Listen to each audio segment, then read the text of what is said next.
Okay, welcome to PSSC, Pastel Society of Southern California, Theme Thursday Zoom. It's September 25th. Margie, why don't you introduce our guest artist? Hi, everybody. Welcome to our theme Thursday with our master pastel artist, Lon, who's right now joining us, I believe, Lon, from Texas, right? I am in Texas. Let me turn around here so you can see my face. All If right. that's all right. So, So, yeah, I'm so down. I'm painting down in Texas right now. great. So, how did you start your art career? When did that happen for you? Well, I was as a kid, I did art like everybody does, and I think that's that experience. We all have that. If we're doing art now, we probably when we were very little, we always had that that spark that we wanted to do that kind of thing. My dad was a pharmacist, and and I was the oldest of four boys, so I was scheduled to be a pharmacist and I could do chemistry and math, and I was pretty good at it. But I always liked to draw, and so I did that through all the way through, growing up. And when I got college age, I went into biology, and then switched over to an art school, and I've been doing that ever since. So went to Washington University in St. Louis, and when I graduated as a painter, of course, I had to get a job. And I'm from St. Louis area, and in St. Louis, this was 1980, so there were a lot of advertising agencies, and of course, because of that, there were a lot of studio photographers, and I just lucked into getting a part-time gig at a photography studio and it turned into eventually turned into a career, and I ended up doing it for 30 years. And then when things changed around 2000, when everything was started switching to digital, that's when I started to go back into painting again. And so I do right now. I spend half my time in studio, and the other half of time, I've been doing a lot of plein air work. Just kind of doing events, and that's really how I make my money these days. Well, I noticed that you have a really great approach with your pastels. They seem very they're not tight, which I like. Or they don't appear to be tight. They Well, much, appear, yeah, no, go they're ahead. not. Actually, the I've been doing pastime just about a year now. And before that, I've been a painter. And just happened to have an opportunity. Well, it was actually through Plein Air magazine. They wanted me to do a demo actually at Plein Air convention. And instead of doing oil, they said, "Can you do pastel?" And I said, "Well, sure, but I hadn't touched pastel since '91."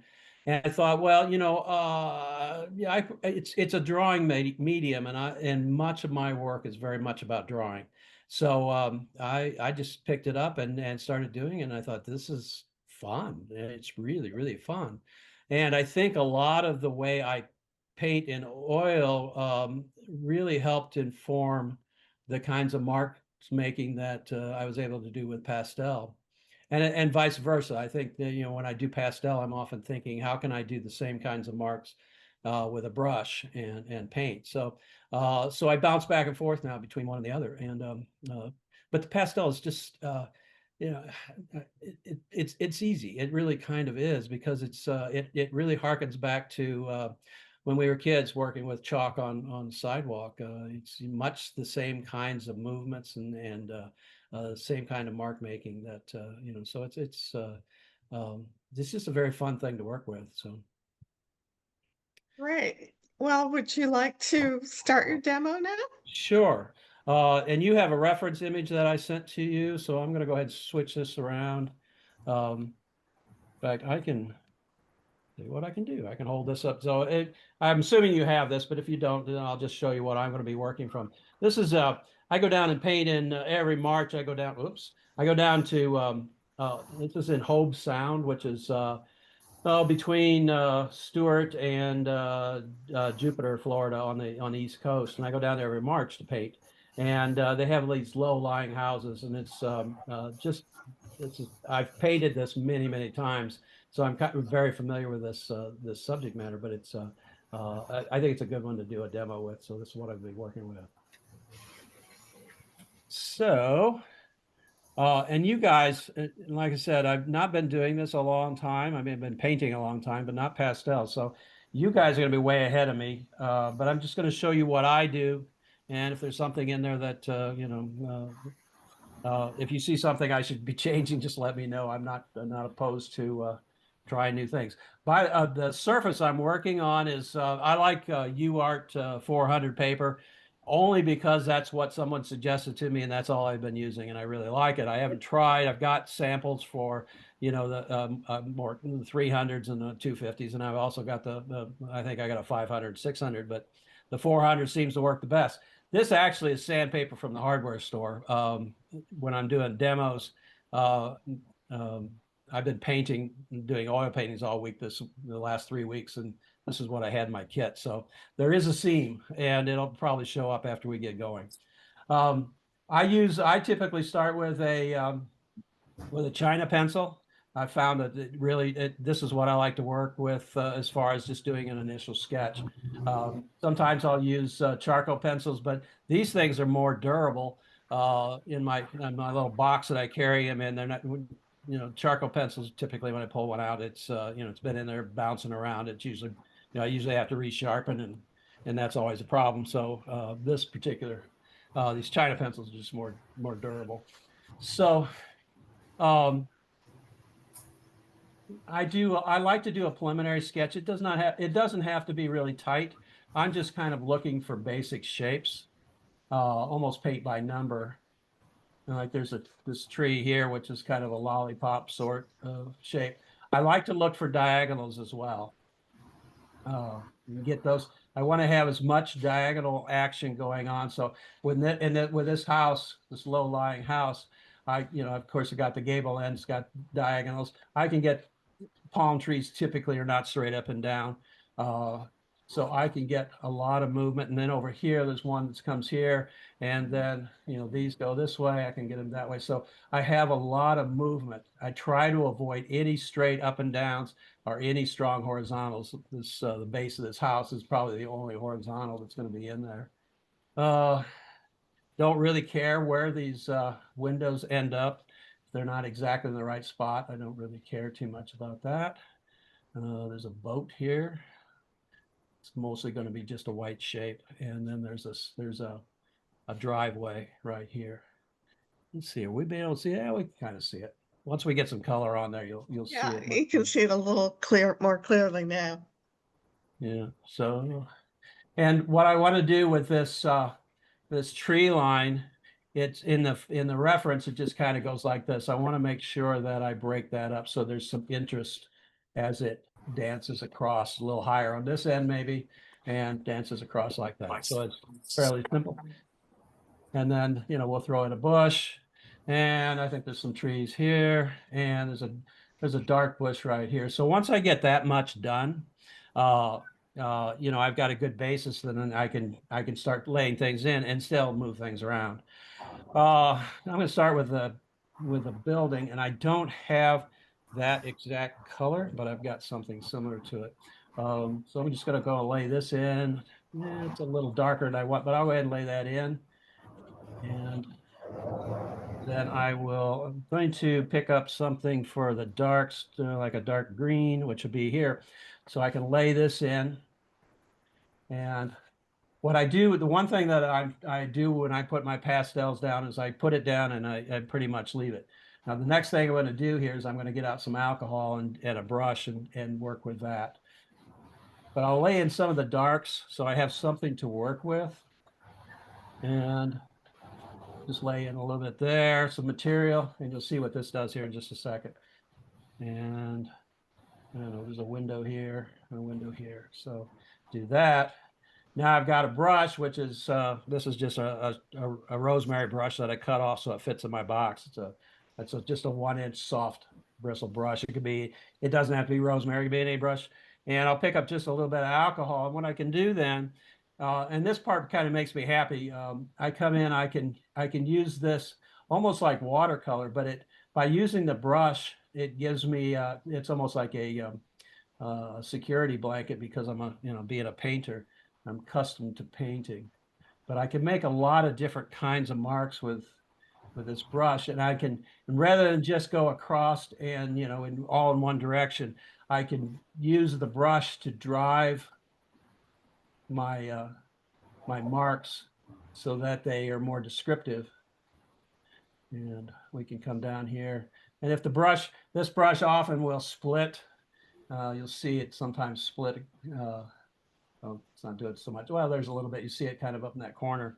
And that's all right. I don't really care what it does. It's all going to get pretty much covered up. But what happens is, particularly with palm trees, using a brush like this, you can drive it to make it do the kinds of marks that you want, and they can help. And not all of that's going to get covered up. Some of it I can just leave as is. I can come in, I can pick up some material here, and I can lay it in over here, almost like watercolor. I can drive this across. Of course, as you know, when you put it on, it dries a little bit lighter than when you put the alcohol in. It's a little bit darker, and then it'll dry down just like watercolor does. And so I can do that by using the brush. I can re-emphasize the drawing a little bit. If it runs, that's fine. I kind of like that. And I can bring in and see this line that's coming across here. I'm conscious that I want it to go at a diagonal, and do this idea of fanning. And that, I think the more diagonals you have in the composition, the more dynamic it is. So for a sky, now my reference image has a very stormy looking sky. I'm not going to do that. I'm going to just go ahead and lay in some nice pretty blue, and I'm just going to really just lay it in. And what I wanted to do is chisel around these tree forms. And as you see, I'm not really married to what's there in the reference photo. That's just a go by to have something to build upon. These ferns don't really have sky holes, but you can try to find some. Just kind of lay it in over the top and find some spots and go across here. What's nice about this sandpaper from the hardware store, I just mounted it to a piece of cardboard, and I like this color, this yellow color. It comes usually in yellow and purple from the hardware store. So this yellow is really kind of a nice color. It's not quite the tawny color that you get with the UART paper, but I kind of like the yellow. Okay, so I'm going to, let's see, put that over there. Let's pick up, let's see, looking at two things at once here. Laying this fascia on this house, and there's a boat here. So, and the one thing that I like to do with pastel is be decisive with my marks, put it down, leave it alone. By practicing, you always find new ways to make your marks. And I don't wants to ask, I'm sorry. Go. She asked what the grit was. This is 400. 400. Okay. Thanks. Yeah. It's the same as the UART that I, when I get real paper. But so it's virtually the same. The question is always, is it archival? No, I'm sure it's not, but I don't really care. This is a demo. It doesn't really matter. So I can find some other greens, lay them in here, and you can see when I drive it, I'm moving this way and then fanning it out, and that's going to, the way I put it down, I could get in there and smush it around with my hand if I wanted to, but I would prefer to put it down clean. That's one of the things that I like about pastel is that if you need a color or a value, just look in your box and it's probably what actually the one you want is never there, but you can find something close to it. Whereas with oil paint, you always have to mix it up, and then you have to try it and see if it's the right value or the right color. And it usually isn't the first time, so then you have to go back and make adjustments. So, oh, let's see. Let's see. Yeah, I'm going to use him. Let's take this. Let's just lay some real dark in here. This is dark green. How's that look? Oh, that looks great. That's good. Yeah, it's all right. I make a number of different marks. You know what before I go any further, I just can I reach I'm packed in here tight. Okay, so I'm going to just for grins, one thing I often will, when I teach with pastel, um, I think of it as having just 5 different marks. You've got your short marks like so, then you got a sweepy mark that you just you go all the way Mm-hmm. across the page, and then you've got linear marks. So you can use the same. So I'm using the same stick for all these different marks, and then we have these accent marks. You'll see this sometimes with sky holes, but sometimes it's just fun to have. And then then you can do this kind of stuff. So and those 1, 2, 3, 4, 5 sets of marks, all with this one single stick. So learning how to make each of these kinds of marks and knowing when to use it is really valuable. And knowing also how much pressure to put down. Let me set that aside. Let's say we take something a different color, and you can see, especially again, you guys all know this, but I can do, I can go across that with different kinds of marks to start developing, the kinds of We ha shapes and movement that I want. So, we had a question oh yeah. from Dorinka who asked, what pastel were you using right now? What brand? And do you have a favorite brands that you use? Typically, I like Terry Ludwig a lot, and Unison are the two that I use primarily um, for soft pastels. At the plein air convention, they in my swag bag they gave me I think it was Holbein gave me a set of hard pastels. I haven't really explored those. Um, uh, they seem to be nice. If I was doing tighter work, I would definitely want to have more, get more work more with hard pastels. And I do have pastel pencils. I just don't use them very often because I just don't. Most of the stuff that I do, if you go on my website, you'll see my paintings as well as my pastel work is all has a very bold, direct way of laying down color and also breaking edges. Let's see. Do I Are want you that? also an artist that uses Patreon or one of those online classes that people could sign up for? Uh-huh. Did that make sense? What's the question? Do you teach online? I do. Do I teach online? Yes, I have one coming up, in fact, in November with Penn Studio Art School. Um, Okay. I've done 2 workshops with them thus far. Um, and it runs for 5 weeks. Each session they're all on the same day of the week for 5 weeks. And then uh, and it's 3 hours. And you can come in like this and ask questions and interact, or they record it and you can come back and just view it. So I kind of handle it like just a 3-hour demo. And the one that's coming up, you can find it on my website, and it's going to be talking about line, because I think line is something that I find very, very important in everything we do. So it's going to be working with pastel and with charcoal and with oil, so a lot of different kinds of mediums, but it would certainly be valuable for anybody who wanted to uh, just listen to some different kinds of discussion about line work. So I'm going to do that. And I'm going to lay in a soft purple, I think, if I can find it here, for this driveway. Cardboard underneath is a little bit ripply, so it's kind of doing a kind of a funky thing. But this again, this ground, I don't always cover all the ground. I like to have some of that showing through. So this yellow patch right here is really working for me, and so is this over here. So now I might not put anything in here where these brush marks are, because I just let that work for me.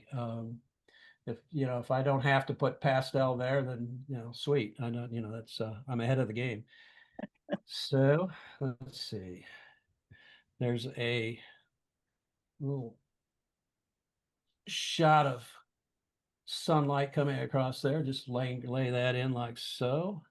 And I could come in here where these trees are. There's a little bit of sun on those and find some spots. So what I'm looking for now is wherever I can find little shapes. There's a yellow shape. Let's see, what is that? I don't know. It's a neighbor's house, I guess, right in here. So I can come in here. And and this is all pretty rough, but it's as part of the whole, it's telling the story. That green on this house is too strong, so I want something lighter to go on top of it. So I can just leave. I don't have to cover it all up because there is some shadow. So let's see if this will do that. Yeah, that'll work. And I probably could come across the top of that window and do that, and then maybe find some spots in here. I was talking about those accent marks. You can do that. Much of we talk about sky holes. You can find sky holes in a set essence just about anywhere. So let's see. I want a little bit of orange in here. Just there's orange in the reference photo. It's the ferns in Florida are always dying, so they turn orange. That might be a little strong, but I like this orange against this blue. So we get complementaries working against each other. Oftentimes when I have green, I'll also have some red. But the orange is just a yellowy red, and so it's going to play off those greens as well. Let's go ahead and just lay this in. I don't want too strong. Go ahead and lay that in. I can probably knock that down a little bit. So now I've got these two patches of orange playing against each other. And let's just go ahead and throw just a little bit in there. And you can see I'm starting to see that seam. Not a big deal, but there it is. I got some black. I don't use black very often. I do when I paint, but we can sometimes just a little bit of black is just the perfect thing to use to give a little contrast, particularly right above this gable end. Let's just go ahead. I want that to be fairly dark in there. And I could find a little patch here, maybe here. And I don't know, we can draw with it. Come across here like so. Let's see. Underneath that gable is a shadow. I'm going to see if I can do it. Yeah, I probably can just pull it off with that. I'll just run it under here like so. Then I can let's just go ahead and put a break in that window somewhere here. And there's a little bit of green in that window, or I guess behind. Oh, there's ferns. That's what they are. There's a little bit of fern work going on here, but I don't want to overdo that. Just give it just enough to give it a little bit of dimension. So I'm looking at the reference photo and just finding anywhere right now. Look, what I'm looking at is good. This is almost white, and anywhere where I can find some sort of linear element. And you see what by putting a little bit of that in, it gives me a different kind of mark, and also it's going to help drive directions. This whole thing is kind of like a lollipop, and it's kind of coming out. You can come across here. There's a little bit of a something there maybe, and something like this. Now I'm gonna bring the brush back in. Just I sometimes do, sometimes don't in the middle, but I could come in and see if I wanted to see what happens. And you see how I can make little marks that bust into that sky area. And also, if I got something that's too busy and I just want to run some material across there, it'll smear that a little bit and pull it all together. So I can do that. And there's some dark down in here. So I'm just picking, I've just got the alcohol picks up some of this dark. So like I can come across here and pick some of this up and then come over here and drop that in like so. And just let it run if it runs. Sometimes the run works, sometimes it doesn't. If it doesn't, I'll just cover it up later. So you can see my brush is split, and sometimes I can use that for a window. You can get both windows at the same time. That's great. Top sash, bottom sash. And then I can use it and I'll come down here. And then I come in here. This has got a little bit of a dark shadow across here, that grass area. Come in, just kind of see what that does. Oh, there's a dark area right in, where is that? Oh, there's a car over there. Let's just go ahead. Let's just go ahead and put this in. If I don't, you know what, I need that. Here, I gotta get, well, if you can't fix it any other way, use your fingers. And then I can come in here. I'll just go ahead and lay that in. I can come back in and rebuild that, but the neighbor's house, I think there's a car there in shadow. And let's, I don't want to overdo it. That can happen, but here we're talking. Quite honestly, I wouldn't take this a whole lot further. I'm going to hit it with some more color here in just a little bit, but I like to be able to get in, get out. This is essentially a 12 by 16, and for this size, I don't want to spend more than about 20 minutes on it. If I spend more than 20 minutes, I'm spending way too much time, getting too fussy. See, I'm not sure I really like that, but we can fix it. It's kind of the nice thing about pastel too, is you can, and particularly with sanded paper, you can add a lot to it before the paper just gets so full you can't get any more in there. I'm still learning on this stuff, and like I said, there's something very immediate about it, and that's what I like about it. It's just very fun to play with. I found that I don't try to mix colors. I will lay one color on top of the other, but there's always going to be a kind of a broken aspect to it. And if I can get like this sky, and when I do, okay, let's talk about skies. When I do a sky, I don't want to just go, like I put this blue in and then just walk away. I want to have two blues in there, or two colors. It could be, sometimes I'll use this blue, which is, I don't know, it's almost an ultramarine blue, but a very light value of it. And then I'll lay in a little bit of a purple. So I'm going to lay this, I don't know what it looks like on the screen, but in here, it's got a little Sort bit of of vignettes, the yeah, it's painting. got a little bit of a purple cast to it. So I'm going to just lay that in, particularly at the top. Your sky, as you know, during the day, it's going to be lighter at the horizon than it is up high. So I'm just going to lay that in, but you see again, the directional, I have directions going. I'm not trying to make it smooth. I'd rather have this broken color. I think it's more interesting. And then I can come back in with, this is the blue that I put in to begin with. I can come back in and put that over the top of that. And I'm using, as I'm putting it in, I'm varying the amount of pressure that I put onto the stick and letting it so that it does drag across the other color, and it also tends to mix somewhat more visually than actually physically mixing it together. So what I've end up with is sky is nice and bright, but it's got some variation from a little darker here, a little lighter down here, and I'm not even paying attention to the reference photo, and just so I can find some sky holes. Every time I put sky holes in, it's just so fun because you know it's a trick. But as soon as you put it in and then pull away from it, you go, I can see through that now. And of course, it's just sitting on top. And let's see here. I'm going to put a little bit, just here's where I can get some linear stuff going on. Is that literal? Is it, is it describing a particular plant?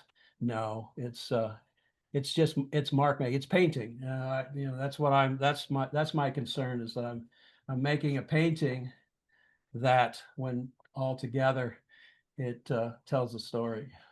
We can look at it and say, that's a house. It's probably in Florida because I've seen those kinds of houses before. So let's put a little bit of grass in here. This is a little different green. I find that I like to have a good palette of greens, particularly when I'm doing landscape. You can't have enough greens. There's 1, 2, 3, 4, 5, 6, 7, 8. I know there's about 10 greens in there right now. That's probably enough. You can't overdo it.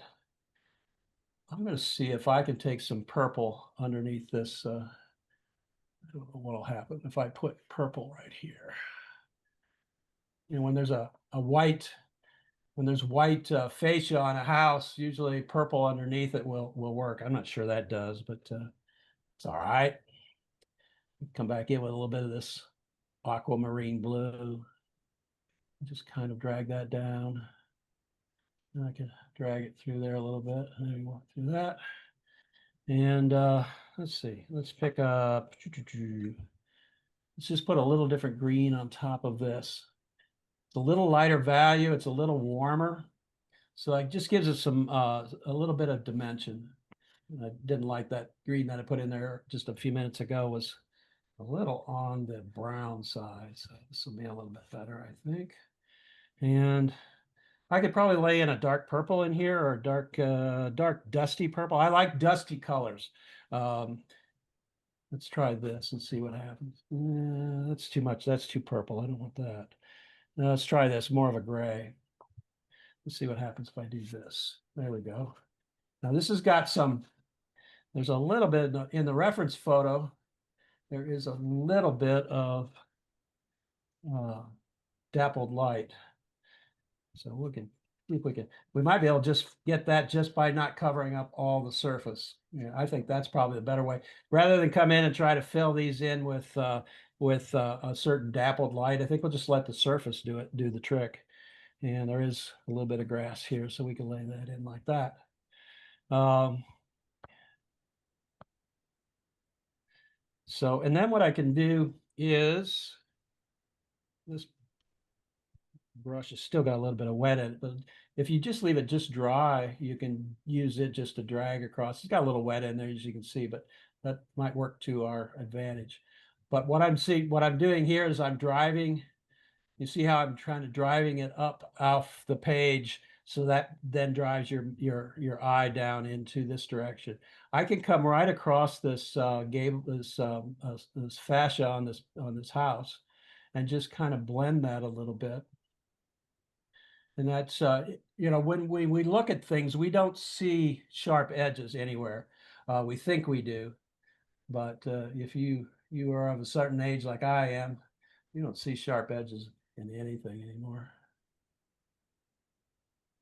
So that, and then I'm going to see if I can find some just plain white, and just really kind of lay that in, clean that up a little bit. And there's a little bit of a patch of fascia there, and we can see if we can redefine this boat a little bit. You know what? There's a tree right there. I think I need to put this is a big open area, so let's put a tree, and that's there's a kind of a soft purple, I think. Let's just put that in here. Just run that down like so. And then I'm going to put a little bit of a pink on that, right where the light's hitting it, right in here. I'm kind of doing this at an angle, so it's a little bit weird, but I can come this way. Whenever you're doing something like a tree or a telephone pole, you want to make your marks if you can, make them cross contour. So in other words, perpendicular to, if you're doing a telephone pole, don't just do it like I did put it in like this, but if I'm doing a telephone pole, in fact, let's just put one in just for grins. Let's see here. There's no telephone pole here, but let's just say there was. If we were in Texas, there would be. So there's a telephone pole. But if I want to enhance that, I can come work counter to that. The reason why you want to go cross contour is it's going to be a little more it's more interesting. It also describes the form a little bit better. And I also will try to find ways to have gradations in something, a tree or a telephone pole, so that it's lighter, and then as it goes down, it gets darker, or vice versa. So just so rather than just have it, the same value and color from here to here, you want to have variation in that as it goes across other forms. How we doing? Anybody other questions? Does anybody have any questions they'd like to ask? Go ahead and unmute yourself and ask. You're probably thinking, well, I already know all this stuff. What's nice is we have 36 people watching you. Super. Yeah.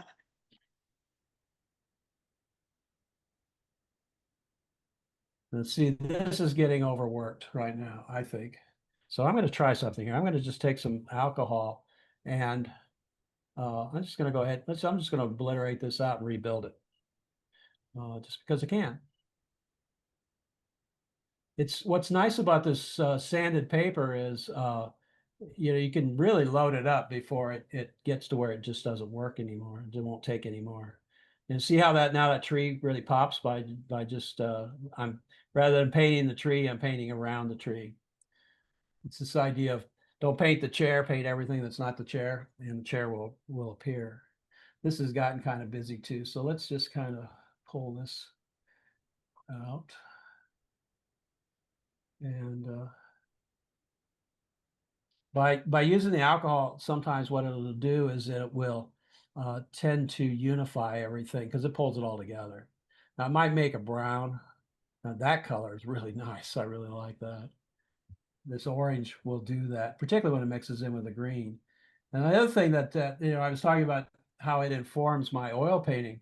I know by doing this color, which I really like, it's basically a burnt sienna, but that orange against those greens, and I know mixing that together is going to give me this kind of color.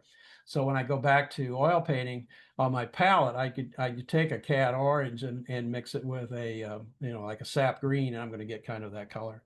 So that's good to know that. Let's see. Let's take. I guess it's this one. We will come in here. It's not quite dry, so. Joan wanted to ask, are you wiping the brush on a cloth to remove the color? am I I'm putting it on, actually I'm using my jeans. Typically I use a paper towel if I have one, but I forgot to bring one in here, and there's no way I'm getting out of here. So this didn't really work very well because it's still wet. So we'll just kind of let that set for a moment or two. The alcohol dries really fast, which is really nice. Even in here, I've got a ceiling fan going, so it should clean itself up. But now see, I can get a nice clean line. And here, I can probably do the same thing here. I'm kind of going blind, but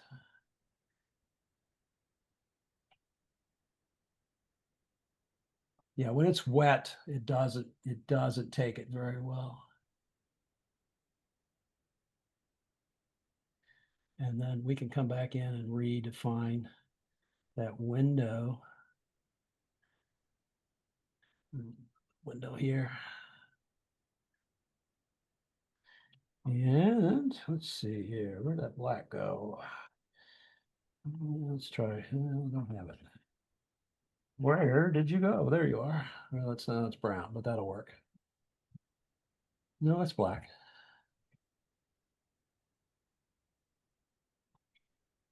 I need that softer. I need a softer. I'm going to use a different instead of that ultramarine, I'm going to go in with this blue. Not ultramarine, that turquoise.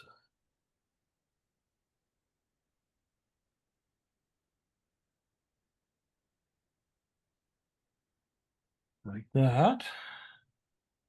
And get a cleaner, a little bit of clean green in here. And I do these squiggle lines quite a bit because I really just find them really interesting.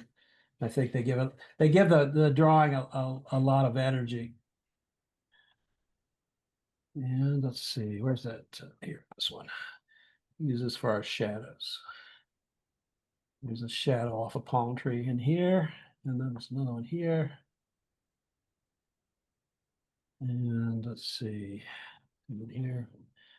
Every time, each one of these sticks I pick up, I end up putting it into, I've got a little container, a little can that I put it into. So I'm building my palette as I go. And I started out with my whole, everything I had in my box.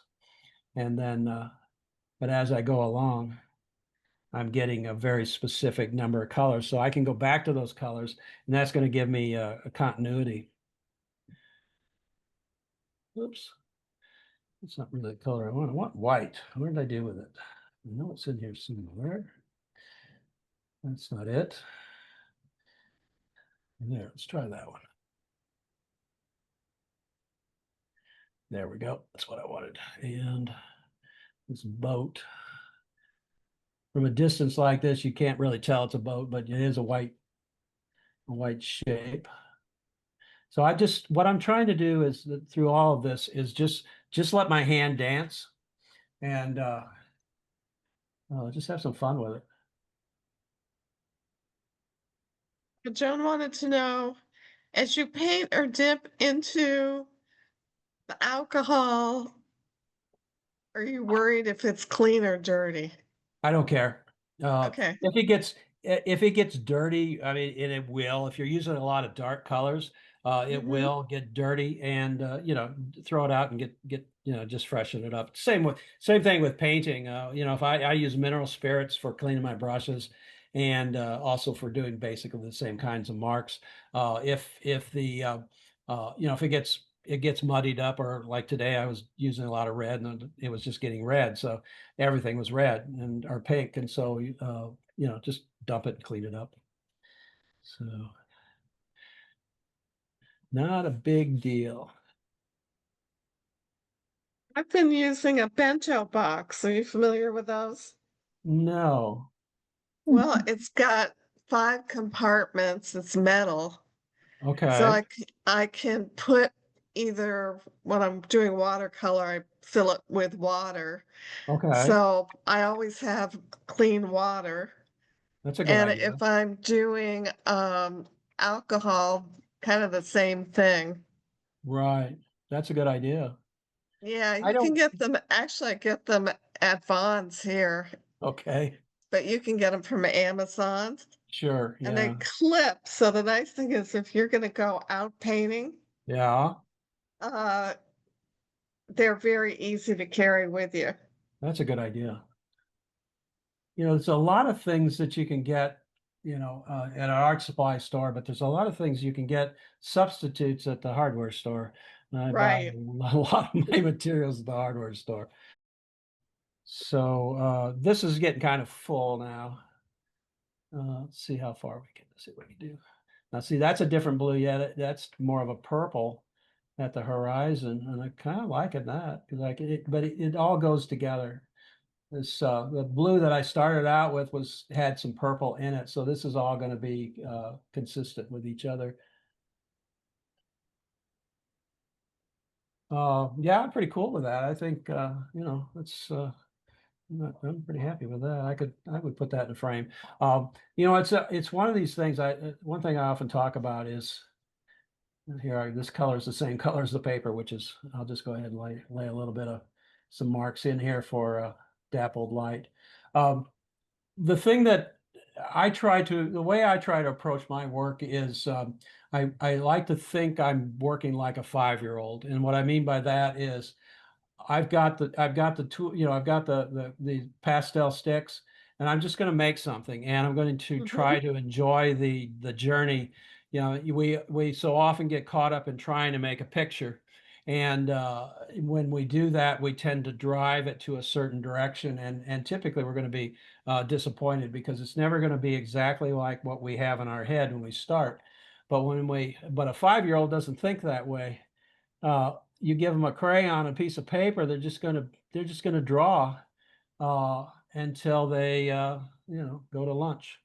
It's just it's more of they're just having fun with it. And I think we as adults we've lost sight of that sometimes. And I think we can, if we can recapture that. When I'm doing this, this is, if I get a picture out of it, great. If I don't, no big deal. It's just paper. I'll toss it. But in the end, when you take that approach, what you end up with, I'm kind of looking at this and I'm thinking, there's some sweet areas in here. This is nice. I really like it. Definitely. Actually, overall, it's not bad. So, this in a frame, I, I'm happy with that. And that's the other thing I like about the pastels. There's an immediacy to it, at least doing it this way. You know, like I said, 20 minutes to 30 minutes is about as much as I like to spend on something this size.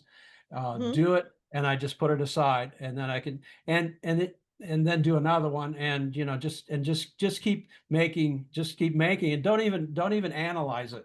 Just you're making decisions. You want to get to where you're whatever you're doing, you want to do it intuitively as opposed to being constantly thinking, let's see, do I need to go this way, this way?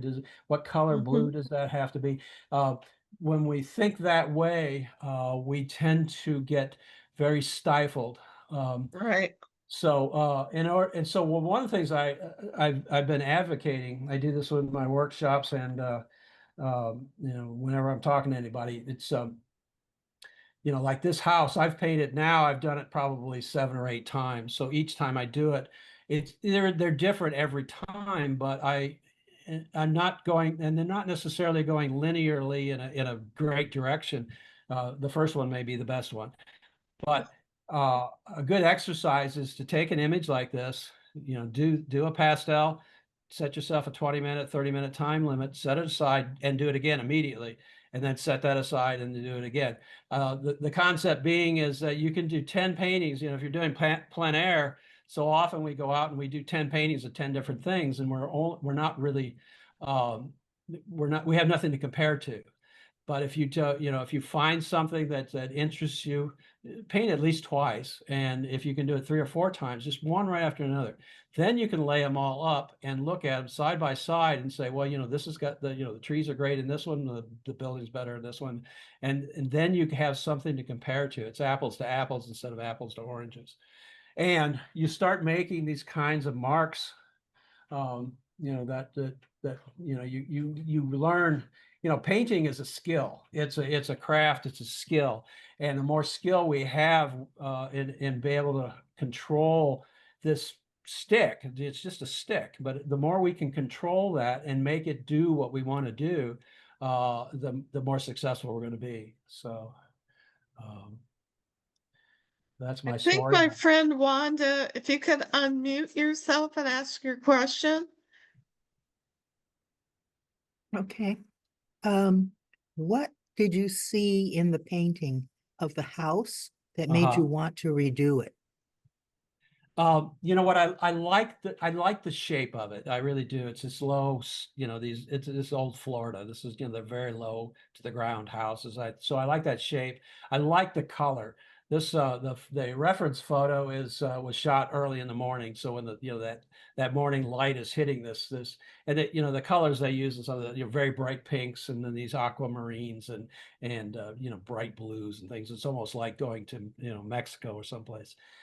So there's that, but this really nice shape, and then really, and I could see that all these trees are doing, they're doing this kind of movement, and I'm looking for that. Anytime I can get this kind of action, And whether the trees are actually doing that or not, they because they are leaning, I can give a little bit of a curve, and I can force those. And I know that just from experience that kind of movement is going to ultimately give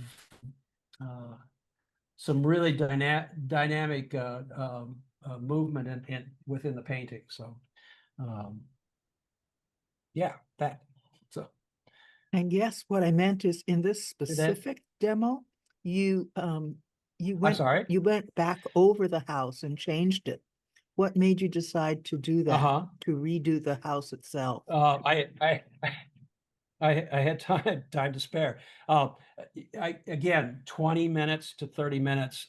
Typically, that's as long as I want to spend on something like this, because it starts deteriorating. It just gets overworked. This really is overworked for me.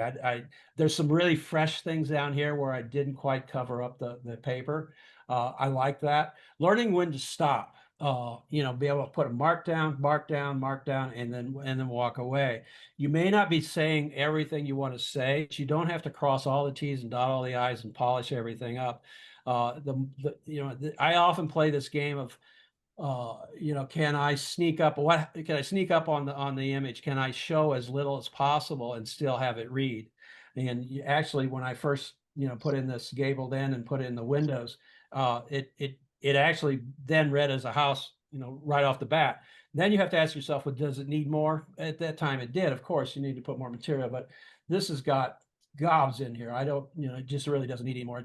I'm just loading it up. So when I came in and wiped it down, it's just basically starting it over again. So if I had another piece of paper, which I don't, but if I did, I could do another quick one in probably about 10 minutes and get up to this stage. If you're ever watching, that reminds me of something. If you're ever watching how-to videos, and I watch a ton of them, because it's always interesting to see how people work and how they talk about what they're doing. If you're ever watching them and it looks like it's going so fast, you say, "Well, I know what he or she is doing, but it's just going too fast." You can go. There's always, down here in the corner, there's always a little cog, and you can click on that, and you can change the speed of the demo.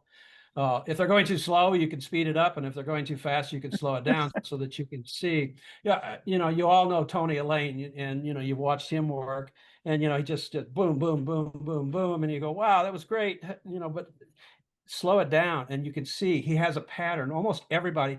A good friend of mine is Tara Will, and if you know her work, and she's just, she goes, she just puts it down. But all of them, and I do too, have a pattern in that. Let's see. Let me get that other piece of paper. You'll often see them if you slow it down. You'll see it very readily, where they'll go stroke, stroke, short, or long, long, short, or they'll have a certain pattern that they repeat over and over again. Not exactly, but that and we all have that, because it's a little bit like handwriting. We sign our name. We just learn how to do it, and a certain way, and we don't even think about it. This reminds me of something. If you want to take it to the next step, I've been doing this a lot with my paintings. This changes subject. With my paintings and with pastel occasionally, I'll put in a graphic device such as, I'll just draw a box over this thing. And you think, well, what does that mean? It doesn't mean anything. You barely see it, but it's in there. And for the viewer, you go, the viewer starts looking at the well, house and trees, and well, wait a minute, there's a square. What is that all about? And you can take it even further by, I don't know, coming down here and what's that mean? And what that does is it takes it out of the realm of the literal. We have a house, we painted a house, now we have a painting of a house. By putting these little things in here, they give it some energy, they give it something different you didn't expect. It's the unexpected. and I can utilize it, like a little, put an arrow in there. So it, what does that mean? I don't know. We're pointing to the house. What does that mean? I don't know. But it's just kind of fun to look at. And, it's this, it's like it's chalkboard, and, have fun with it. Just as we did when we were kids. Get the chalkboard and you could play with, just let yourself go. So those are things we can do. And honestly, I would still put that in a frame. I think that's very, very interesting. So, and and these are just, I'm not thinking about them. I've done them before, and I know that it's probably going to be fun. So, yeah. So what is this 50321? I don't know. Zip code, I guess. So any other questions? Yeah, please unmute yourself if you'd like to comment on what you saw tonight or ask a question. Please go right ahead and ask it. I like it. Good. Thank you. Brava. Do you, somebody was asking me recently about, and I don't know if I have it with me. Yeah, I do. When I transport these things, I know many of you probably put a piece of glassine between it, on it, and then you put it in a portfolio. And I've been using those plastic sleeves. I don't know if it's not going to show on screen, but you probably know about this stuff. So, but I would just slip that in these.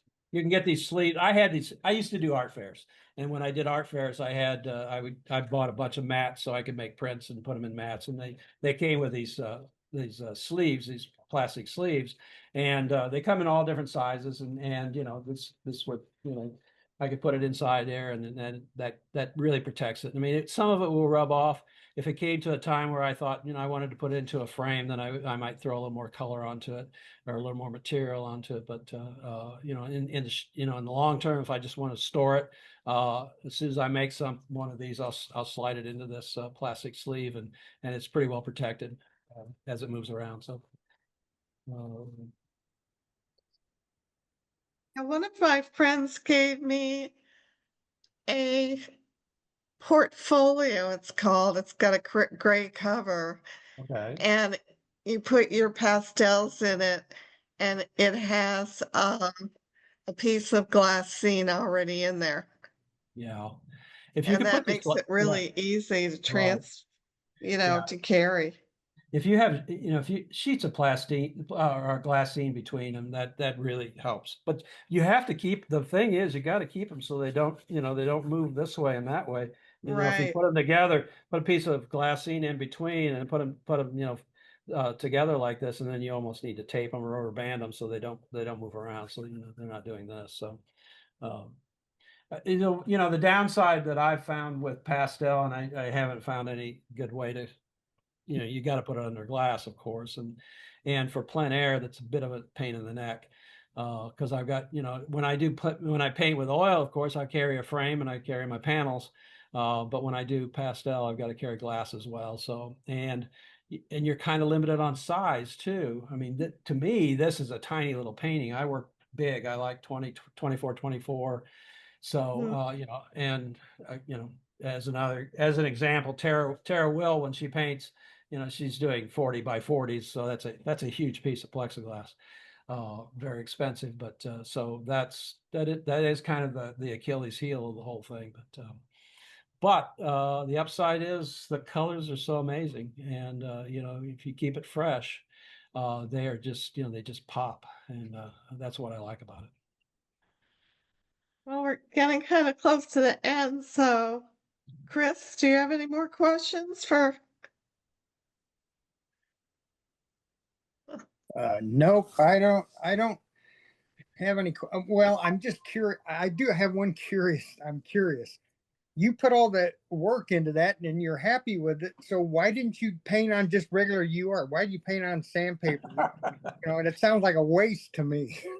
I'm in Texas. No, it's I didn't have any paper with me, and to be honest with you, it's not archival material, but nothing that I do. Okay, and here's the long and the short of it. Nothing that I do I consider super precious. Okay.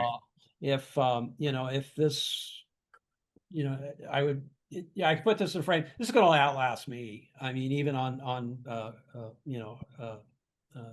hardware store sandpaper, I'll be gone in 30 years, and this will last probably longer than that. Okay. So Yeah. it's not something, that's just not something that I worry about. And I know when I do workshops, that question always comes up. Well, is it archival? How long is it going to last? And blah, blah, blah.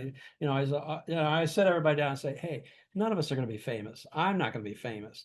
But if we get lucky enough, there's some kid who hasn't even been born yet that will fix it. And they'll figure a way to preserve it if it, I mean, you look at stuff that was done in the 50s and 60s, with Pollock and de Kooning and Helen Frankenthaler. She was painting on, just putting paint directly on canvas. Well, it's eating the canvas. Yeah. And what do you do with that? Well, you don't throw it away. You fix it. You get in there. They have ways of fixing it. So I love your statement.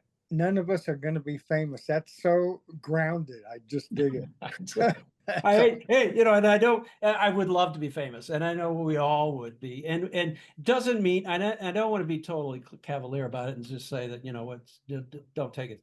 Well, I kind of am saying don't take it too seriously. Don't take it seriously. Absolutely. I get What I'm trying to do. I'm always thinking when I'm making a painting like this, I'm thinking about the next one. So this is a precursor for the next one. And then when I do the next one, it's a precursor for the next one beyond that. Yeah. And what do we end up with? We end up with a pile of paintings, and hopefully there's some good ones in there. And hopefully they're on a better material so we can put it in a frame and keep it for a while. But super. Absolutely. Love your To colors. my granddaughter, and I say, paint right over this. yeah, there you go. She loves doing it. Yeah. Yeah. Well, and that's a good exercise too. If you're getting precious or you're getting too, and we all do that where we get caught up in, we don't want to mess it up, because you need to get in the habit of just saying, you know what? And particularly, okay, so as an example, I've got paintings that are in the racks that, from plein air events and they're okay, but they're never going to be on the wall because they're not good enough. And so I pull them out and I think, well, I can either fix it, make it better, or I'll ruin it. But if I don't do anything, it's not going to be it's nothing. It's just it's a bad painting. So, and I've ruined some. I've tried to fix it and it's just gone south. And so what?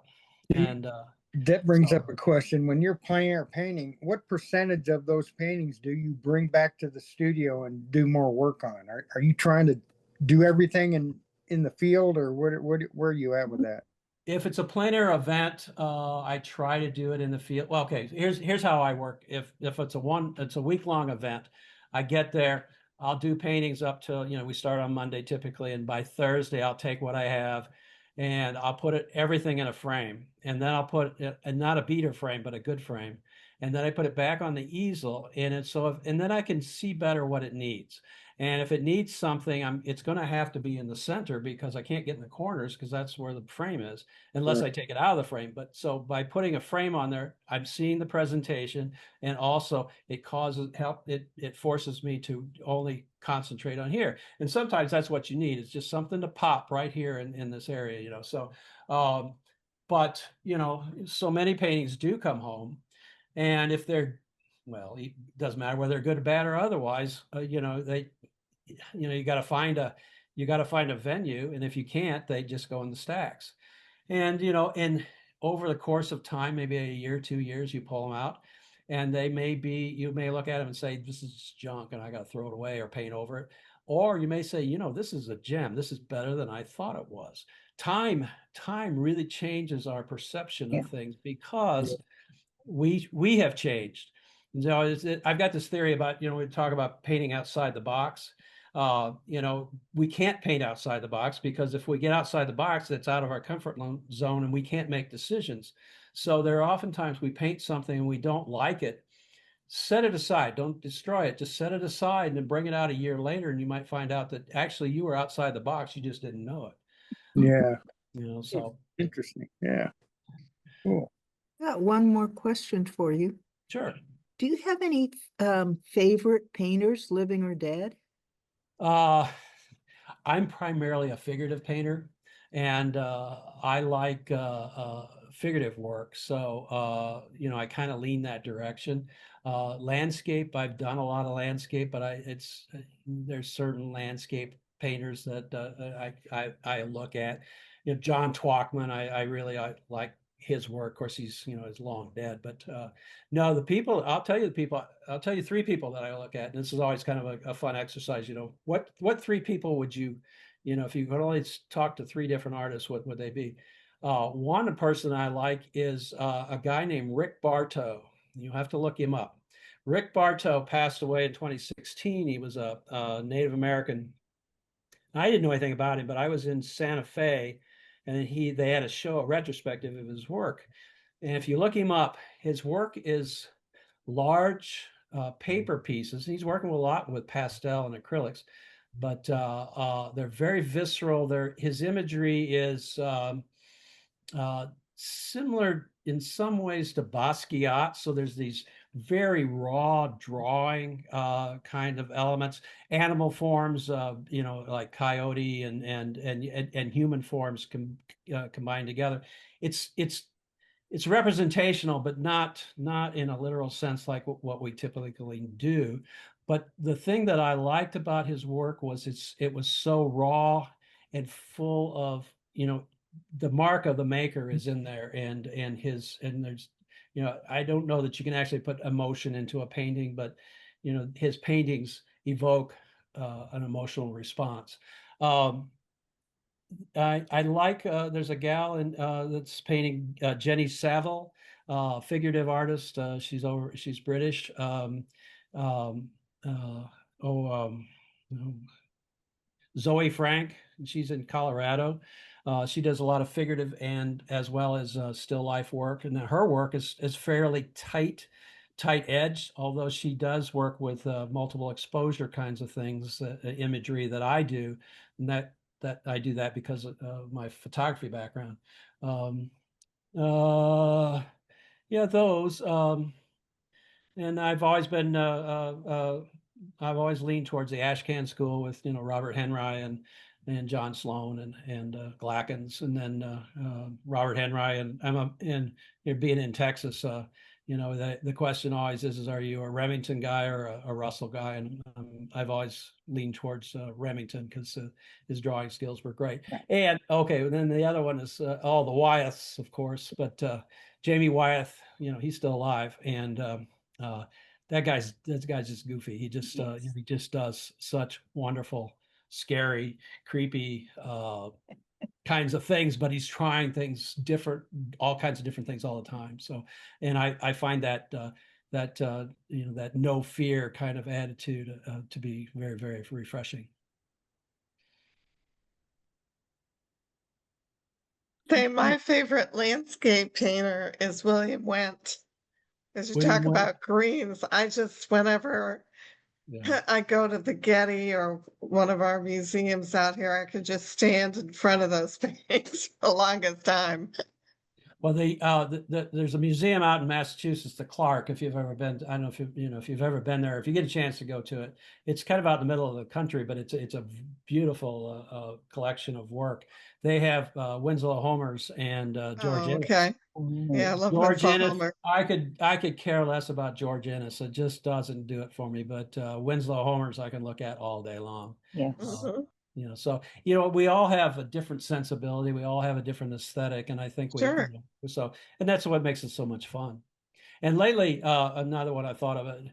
I've been looking at a lot of Andy Warhol, and Oh, yeah. I never took Andy Warhol seriously, but his story is interesting, and his place in the art world, of course, is really a good story. And but I was at some museum. I don't recall now. There was a traveling exhibit. And you may have been out your way too. Andy Warhol in the West.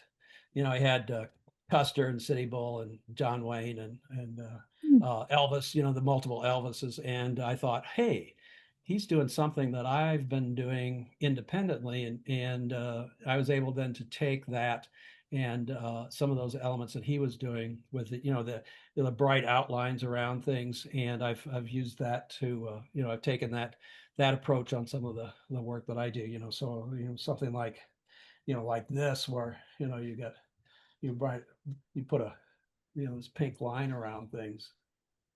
So there's so much out there that you can pull from, and sometimes you're doing something and you go, oh, I just made a mark that reminds me of John Singer Sargent, and just accidentally. Then that makes you, and then you say, I need to go look at those paintings and see if I actually just did it once, or I can do it again, or is this something I can incorporate, or or whatever. So Thank you again so much, Lon. well, thank you guys. I appreciate you having me on, and I hope you enjoyed it. I did. It was I all learned good a fun. lot, had fun. Great to meet you. I think it was You- I awesome. think the Yeah. rest of us feel the same way. Well, take a look at my website, and get on my email or my newsletter list, and let's get connected, stay connected, and we'll just keep painting. Terrific. Okay, guys. Bye. Bye.